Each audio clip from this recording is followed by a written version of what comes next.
J'aimerais bien faire policier, tennisman, Delphinothérapeute, ingénieur, avocate, journaliste sportif, vétérinaire, j'en sais rien.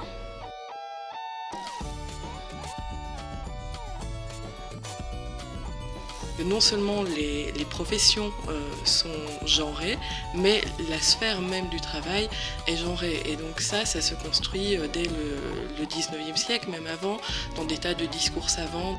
Tous ces discours vont mettre une différence homme-femme, c'est-à-dire un homme actif dont la puissance virile et sexuelle le pousse à créer et aller vers l'extérieur, et une femme passive qui est tournée vers l'intérieur, donc vers la sphère du foyer, la sphère privée, et elle est vouée aux soins des autres.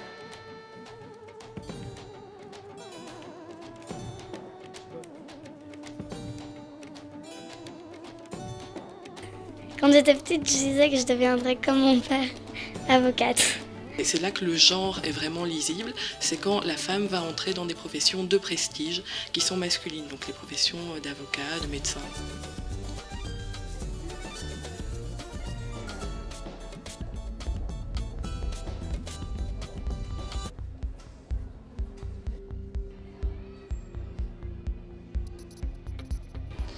Le garçon, c'est plus sportif pour moi.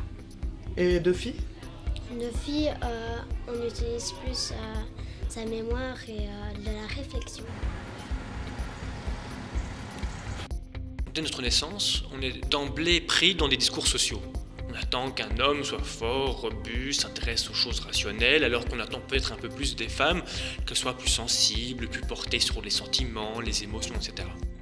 Et donc, sans doute que ce discours social-là vient nous marquer et on y répond aussi, soit en le suivant, soit au contraire en s'y sentant mal à l'aise parce qu'on n'arrive pas à trouver une place qui nous correspond. Moi je pourrais faire ballerine si je voulais. Je vais à l'école des chiens avec mon chat et j'aime bien.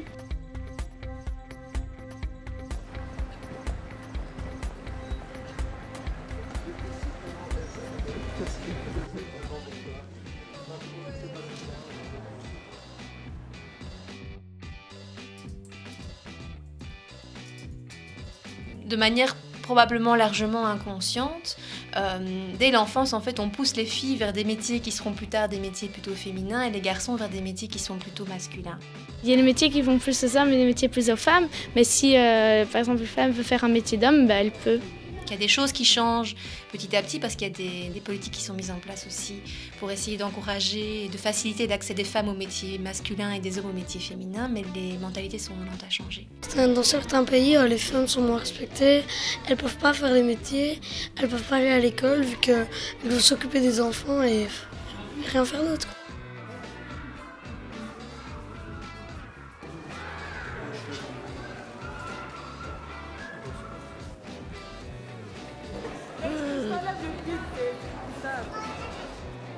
En médecine générale, par exemple,